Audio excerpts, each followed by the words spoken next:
This podcast is brought to you by sleepyj.com/beats. If you need a beat for your next album, mixtape, or demo project, check out sleepyj.com/beats. That's sleepej.com/beats.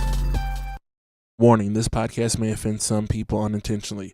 So if you get offended easily, you are advised to turn off now. And if you're still here listening, thanks and enjoy the show. What's up with it, world? It's your boy, Sleepy J. You tune in to Sleep Talkin. I appreciate each and every single one of you guys. Thank you for checking me out. It is episode 38. Today I have a special interview that I did over the weekend, so I'm glad to show that to you. I'm sorry for the late upload. I know I should have got this done on Saturday, but I didn't. Doing some quick edits and things like that, so by the time you get this, it'll look nice and good for you guys. Just so you guys know, before I get into the interview, or show you guys the interview, or let you guys hear the interview, I interviewed Major Riley. He is a Soca / reggae artist. He's from Trinidad, but I know him from living in not from me living in Houston, but from him being in Houston and being associated with a record label called Dopehouse Records. In the late 90s, early 2000s, there was a Mexican rapper that his name was SPM, or South Park Mexican. Some of you guys may or may not know who he is, may have heard me talking about him in the past. But he had a record label called Dopehouse Records. Had a bunch of different artists. The way he was introduced to me was he was the Mexican version of Master P. So all that to say, I long time ago I grew up listening to this guy on the label. It's a kind of a short interview. It's about 20 minutes long. So because I don't do a whole lot of editing. So it was about 20 minutes long. Hopefully you guys like it. That's going to be my episode for this week. Honestly, I was just glad that he sat down and had a conversation with me. To me, it's cool for me to grow and be in a position to talk to people that I grew up listening to, or just people that I not even necessarily grew up listening to, just people that are in the industry besides myself, or besides the people I grew up in the industry with, meaning like when I do, my interviews with Frost, or whenever I have DJ Block in here. Well, whenever I do those are cool too, but like that's me talking to my friends that I grew up with. But me reaching out to Major Riley, I seen him online, and reaching out to him and him agreeing to do my podcast is just dope to me. Hopefully I can get some more interviews like that for you guys here shortly.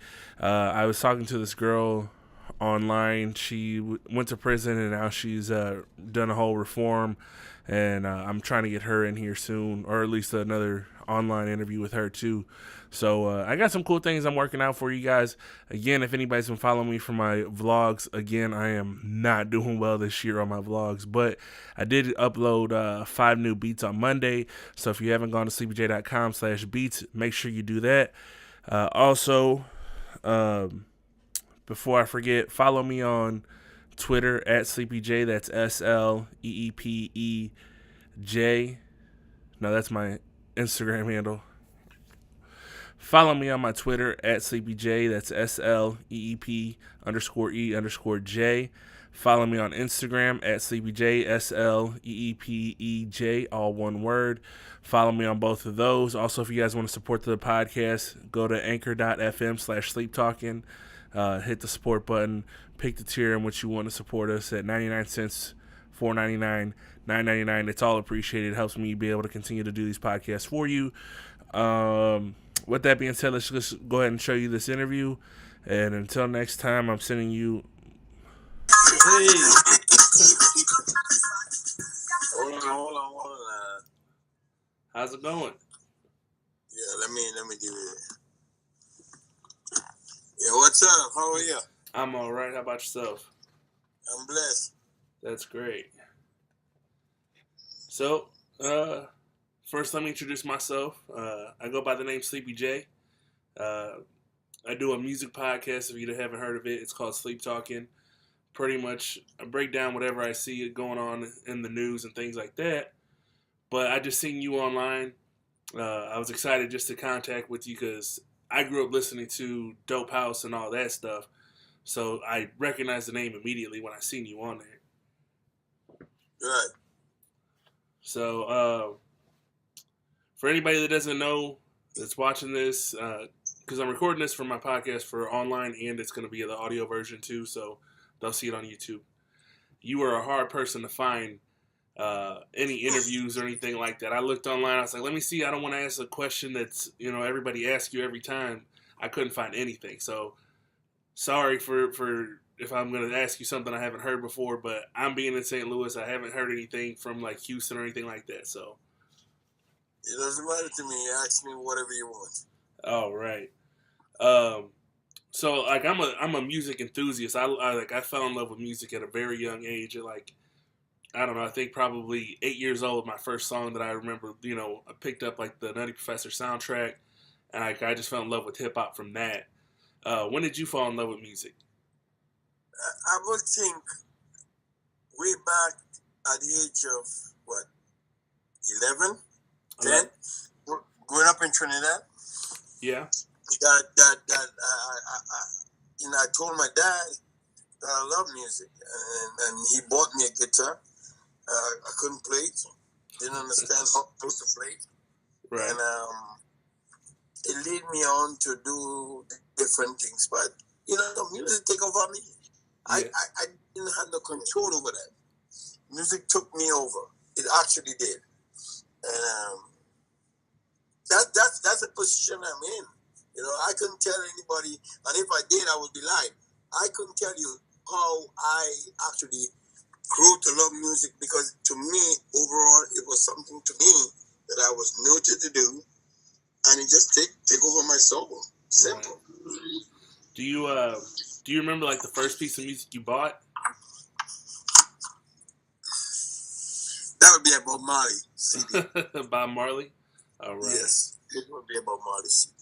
Yeah, I remember the first tapes that I got to listen to were my older brother's, like Bone Thugs and Harmony, and I wasn't supposed to listen to it, but I snuck and would listen to it.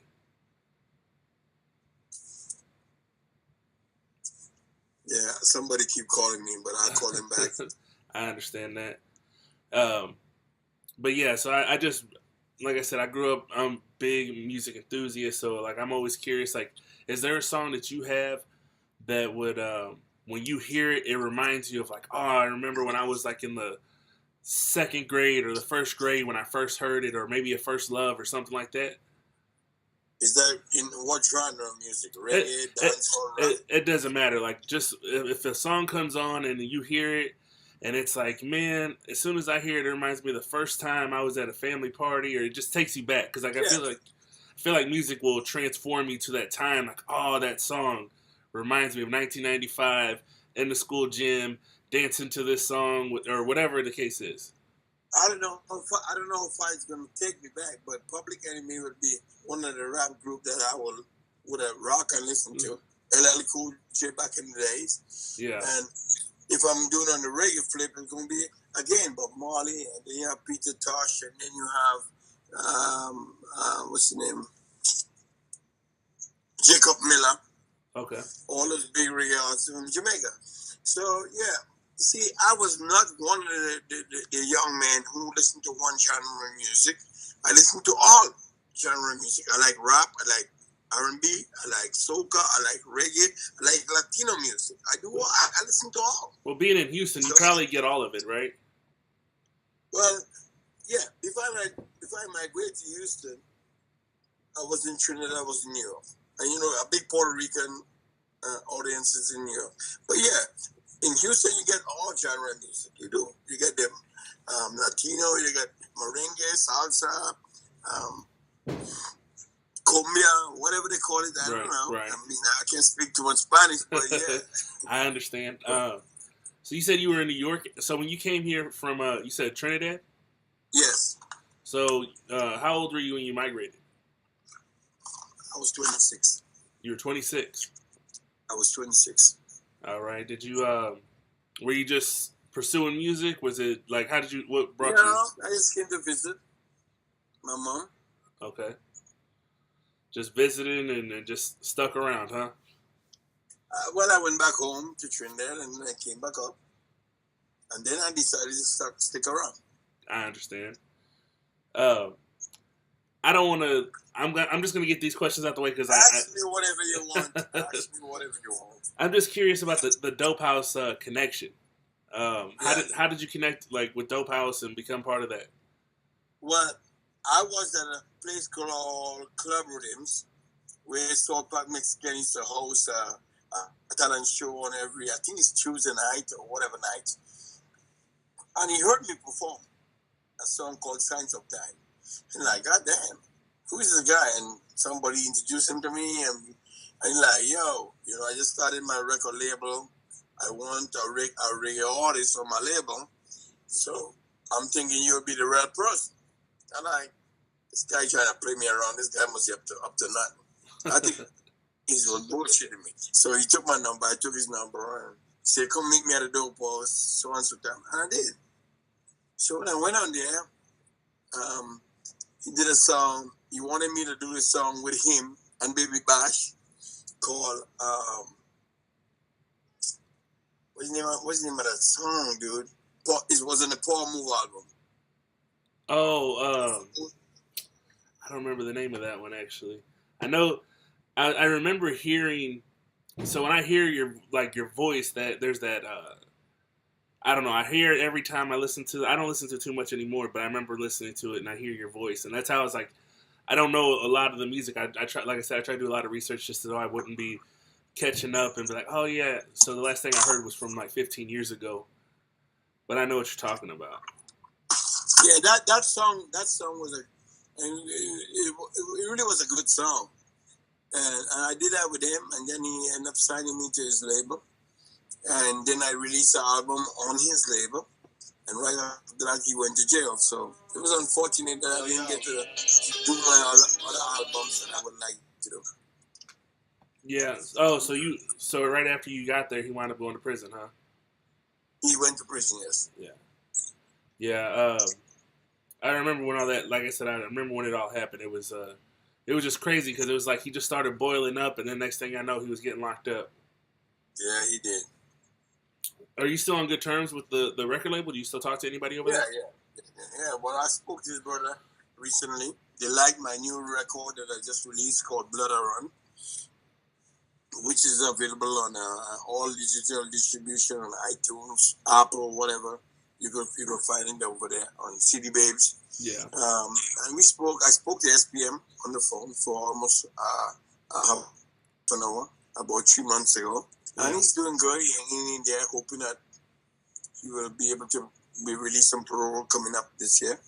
So, we're optimistic and pessimistic at the same time, hoping everything working for him. He's a good youth. I know he's a good gentleman. I've been around that man for a long time. I'm not taking sides. I'm not trying to justify anything. But knowing this man with my daughter, who is turning 18 just now. Yeah. I've been around him. He has been a gentleman. So I hope that somebody see this as what it is, dude. I don't believe the gentleman deserves to be in jail. Right. But that's my opinion. I'm not here to persuade anybody one way or the other. But a lot of the people. I'm sorry. I was gonna say a lot of the people that were like around at that time. Like I hear Baby Bash do interviews and things like that. They, everyone says like, it's a crazy situation how it worked out. So I try to be non-biased about a lot of this stuff too. I try to take in information as I get it. But what about his kids? Do you talk to his daughter or his son? Because I know they're running with. Well, his daughter is a big. I was surprised. I went to, I think it's the Astrodome some months ago, and I ran into his daughter performing.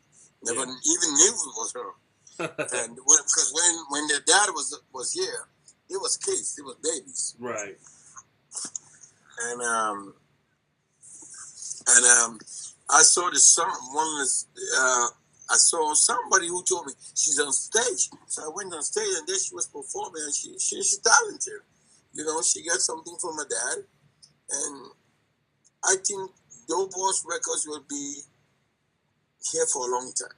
Yeah. I want to believe that because Carlos is going to come out eventually. They're not going to hold him. He ain't kill nobody. He's going to eventually come out, and he's going to take this to a different level. I just listened to that last album, and I enjoyed it. Actually, I was, I don't know if you got a chance to hear it, but the Pimptress came back on it, and I was like, man, I haven't heard her in a long time either. So it was pretty cool to see that.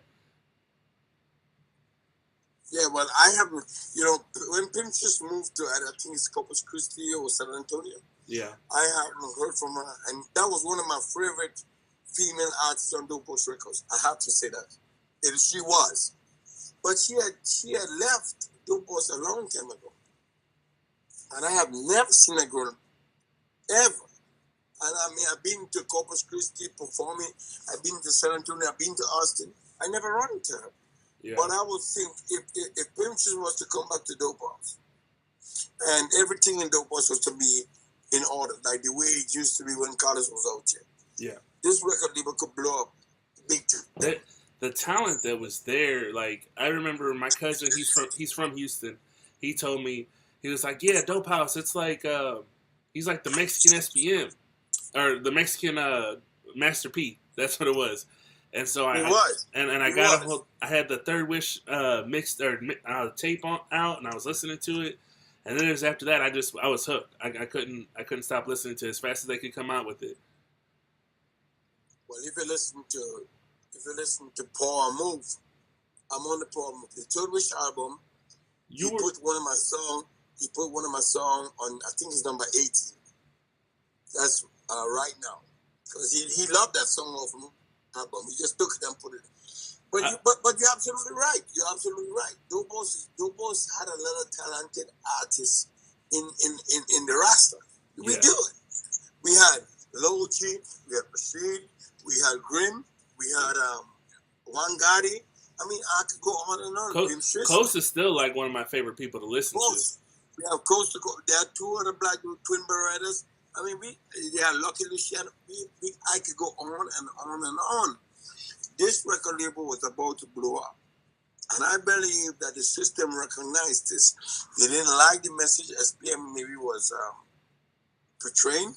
Yeah. And I'm just speculating, I think that's where all this thing happened. But at the end of the day, I believe Carlos is one of the most influential Hispanic rap artists on this face of the earth. Right. Yeah. It's interesting to me because like I'm always excited to hear someone like Bun B will I've seen videos of Bun B at the Dopehouse, or he talks big props to the Dopehouse. I've seen what's his name, not Project Pat, one of the guys from 3 6 Mafia that said that like he thought SPM was a really good artist or whatever, and he thought he was getting out a few years ago, and I was surprised that he knew who he was, like, because sometimes I wonder, me going to Houston or me going to Dallas, I know Dopehouse from that, and that makes me, from being, just being around that environment where people know it. So I didn't know that other people knew them outside of that. But I mean, I don't want to harp too much on SPM and his situation. I really want to get to know you. So, did you do a song, I don't know, about a year ago about Hurricane Harvey? I did. Yeah. Were you caught up? Like, did you get a lot of damage in that situation, or was your family? I lose everything in my home. Oh, wow. Look, so let me step back a bit. I honestly believe that SPM need to be free, not because of the relationship we have, because I think the evidence was never there. Yeah. I mean, if you want to convict somebody, convict them with the evidence. I just think it wasn't there. I was in the courthouse when he was convicted. So let's move beyond that.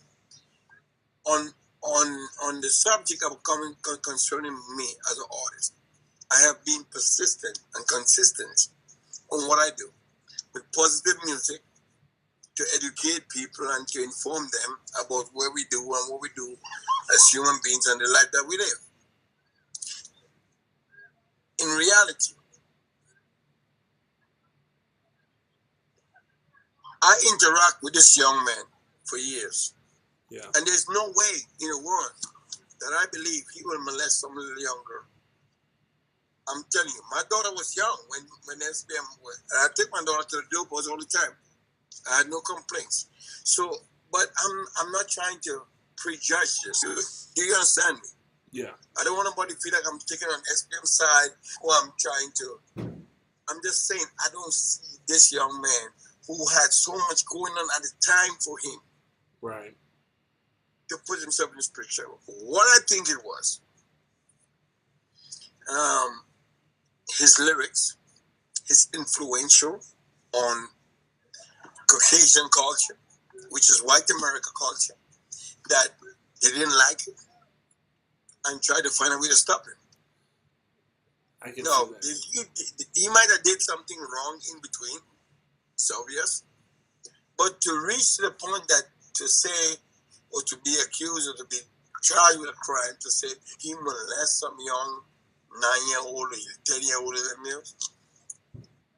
SPM, he chastised his kids. He disciplined them time and time again. I don't see him do that. I wasn't there. I don't know what happened. I'm just giving you my explanation. Now, let's get to the nitty-gritty part of this argument. Look in the history of Houston, Texas. Take a look in the history of Houston, Texas. There's no Hispanic, none, besides Selena, have any kind of influence like SPM. None. Right.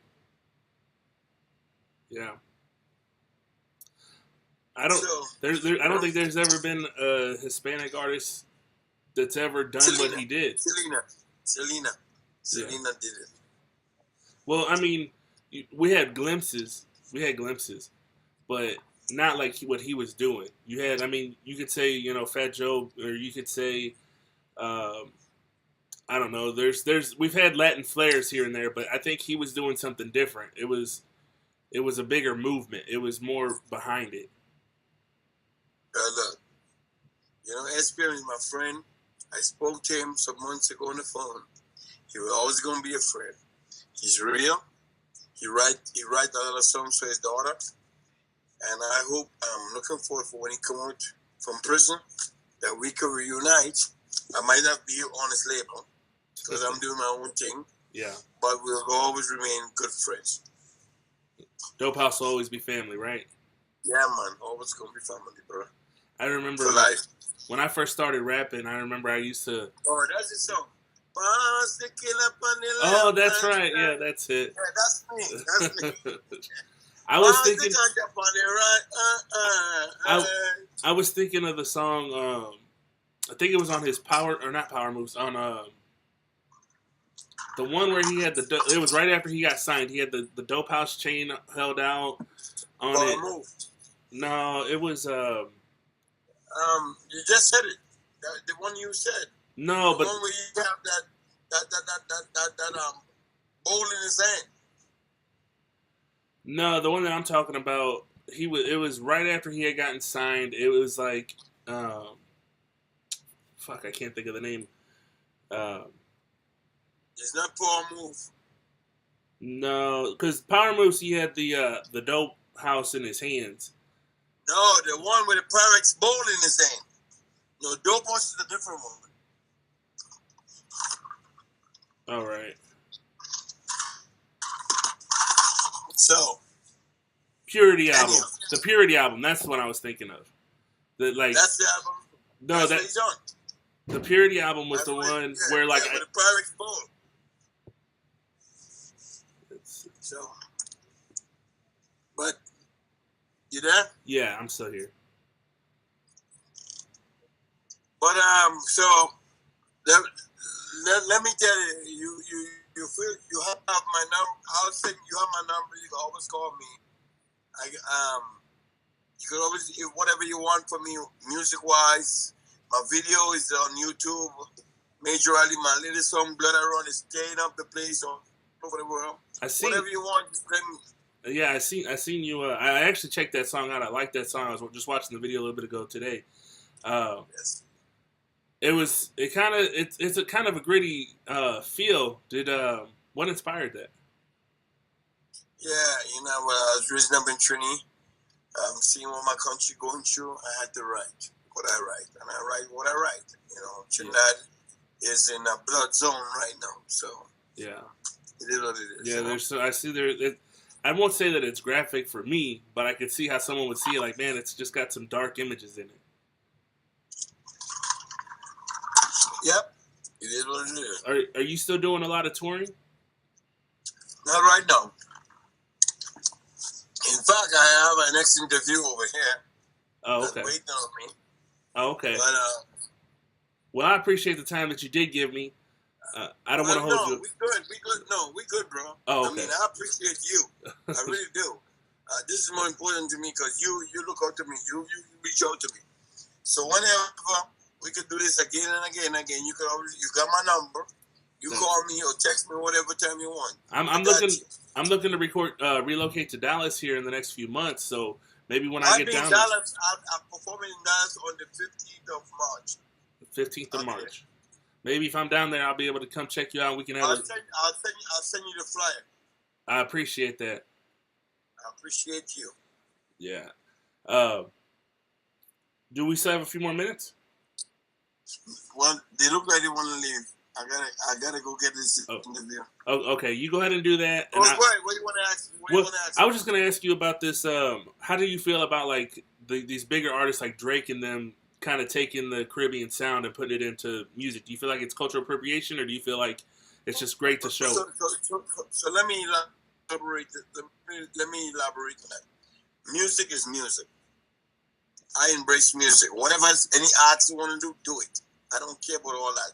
I'm not the one to critique and to try to differentiate what is not and what is. Do what you do what you don't. Hands off. Gotcha. I do what I do. I'm not a critique. I don't look and point fingers or call names. I'm real. Yeah, man. Mel, it's great. I appreciate everything you did. I appreciate the conversation. Maybe we'll get some more time together. We'll have another interview real soon. We will. All right, man. You take it easy. All right. God bless you. You too. Thank you. Bye. Bye. I hope you guys liked the interview. With all that being said, I'm sending you away with peace, love, positive light, vibes, thoughts, and prayers. I salute you guys. Thank you for checking me out each and every week. I'll be back with episode 39 next week. Take it easy.